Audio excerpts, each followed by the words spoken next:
शुभ महालया के अवसर पर एक स्वयंसेवी संस्था की पहल पर सांस्कृतिक कार्यक्रम और जरूरतमंदों के लिए वस्त्र वितरण कार्यक्रम का आयोजन किया गया।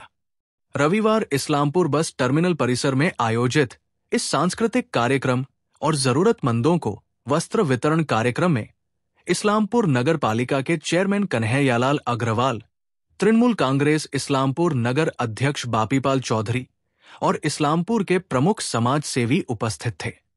খুব ভালো লাগছে যে উদ্যোগ ছোট্ট একটি আশা একটা পোশাক বিতরণের একটা কর্মসূচি আজকে নিয়েছে।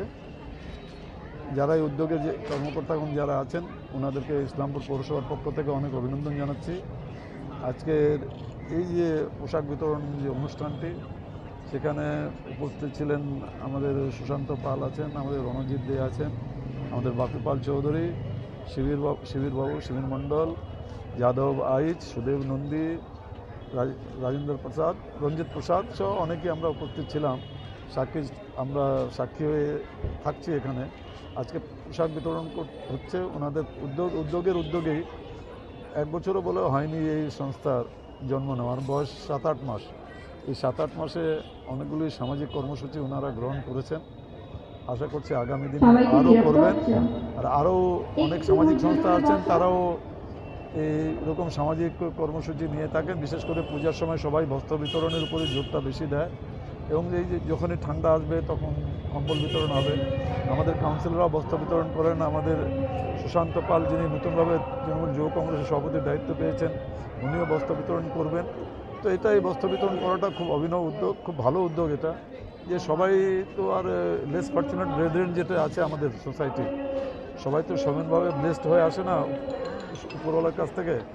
তো ওনারাও নতুন কাপড় পরে পূজা পরিদর্শন করেন, মায়েরাও নতুন শাড়ি পরতে পারেন, বাচ্চারাও নতুন নতুন পোশাক পরেন। এই জন্য আমি ইসলামপুর পৌরসভার পক্ষ থেকে উদ্যোগে যে সংস্থা তার প্রত্যেকটি কর্মকর্তাকে আবার অনেক অনেক ধন্যবাদ জানাচ্ছি। সরকারি উদ্যোগে সমস্ত কাজকর্ম করা সম্ভব হয় না, কিন্তু এই সামাজিক সংস্থাগুলো বা এনজিওদের একটা বড় ভূমিকা থাকে। এনজিওদের তো এটাই দায়িত্ব। এনজিওদের দায়িত্বের মধ্যেই পড়ে যে সমাজের যারা লেস ফরচুনেট যে ব্রেদারেন যেটা আছে তাদের পাশে দাঁড়ানো। তো এখানে এরকম অনেক এনজিও আছে, দেখবেন পূজার সময় অনেক এনজিওই বস্ত্র দান করে। সেই হিসাবে যে উদ্যোগ এই কর্মসূচি নিয়েছে তার জন্য অনেক অনেক ধন্যবাদ জানাচ্ছি। আমরা এটা প্রথম প্রোগ্রাম না, এর আগেও আমরা ঠান্ডাতে কম্বল বিতরণ করছি। তারপর আমরা হসপিটাল প্রচার, তখন আমরা প্রচার করিনি। এবার আমরা উদ্যোগকে একটু নতুনভাবে আমরা ভাবছি কি একটু প্রচারে আসা উচিত। আমরা এখন তো সোশ্যাল মিডিয়ায় সব কিছু আছে, তো প্রচারে আসলাম। আমাদের আজকের মহালয়ার উপলক্ষে আমরা আজকে বস্ত্র বিতরণ করছি এবং এখানে চিফ গেস্ট আমাদের ছিলেন আমাদের পৌরসভা পৌরপিতা শ্রী কানাইয়ালাল আগাওয়াল এবং বিশিষ্ট সমাজসেবী বিজনেসম্যান সবাই আসছেন এখানে। এখন আমাদের সাংস্কৃতিক অনুষ্ঠান হবে। এখন এরপর আমরা সুস্থ মানুষদেরকে আমরা কাপড় বিতরণ করব। কতজন সুস্থ মানুষদেরকে আপনারা বিতরণ করবেন? আমরা ছোট বাচ্চা থেকে নিয়ে মোটামুটি বয়স্ক যারা আছে 150 থেকে 200 জনকে আমরা কাপড় বিতরণ করব। এই পাশাপাশি আর কি কর্মসূচি নিতে চলেছেন আপনারা? এরপর আমরা পূজার মণ্ডপে যাব আমরা আমাদের এনজিও তরফ থেকে।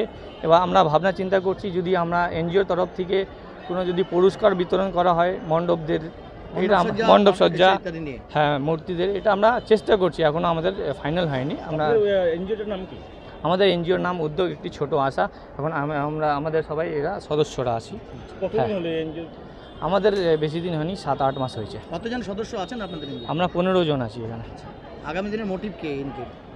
আমরা সুস্থ মানুষদের পাশে সবসময় দাঁড়াবো, দুস্থদের মানুষদের সাথে দাঁড়াবো। এখন যারা নিডি পিপল, অনেক রকমের যারা মেডিসিন পাচ্ছে না ওদেরকেও মেডিসিন দেওয়া, তারপর আই চেক আপ আছে, এই ধরনের জিনিসগুলো আমরা এনজিও তরফ থেকে করব। এই পুজোয় সাধারণ মানুষের কাছে কি বার্তা দেবেন বা অন্যান্য এনজিওদের কাছে কি বার্তা দেবেন? সব এনজিওকে বলবো এইভাবে দুস্থ মানুষদের জন্য সামনে আসো। ওই কাপড় বিতরণ বা অন্য আরও জিনিস আছে, অন্য রক্তদান একটা বড় বিষয় থাকে এনজিওদের কাছে, কি মনে হচ্ছে আগামী দিনে করতে পারবেন? রক্তদানের আমরা এর আগে আমরা শিলিগুড়ি নিউটিয়াতে যাই, আমরা করে আসছি এই জিনিসটা, রক্তদানও করে আসছি। নিউটিয়াতে যাই আমরা, আমাদের যারা সদস্যরা আছে 12-15 জন যাই নিউটিয়াতে করে আসছিলাম।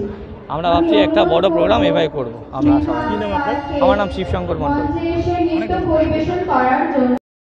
আমাদের ছোট্ট একটা এনজিও, আমরা সবে শুরু করেছি, এখন 1 বছর হয়নি।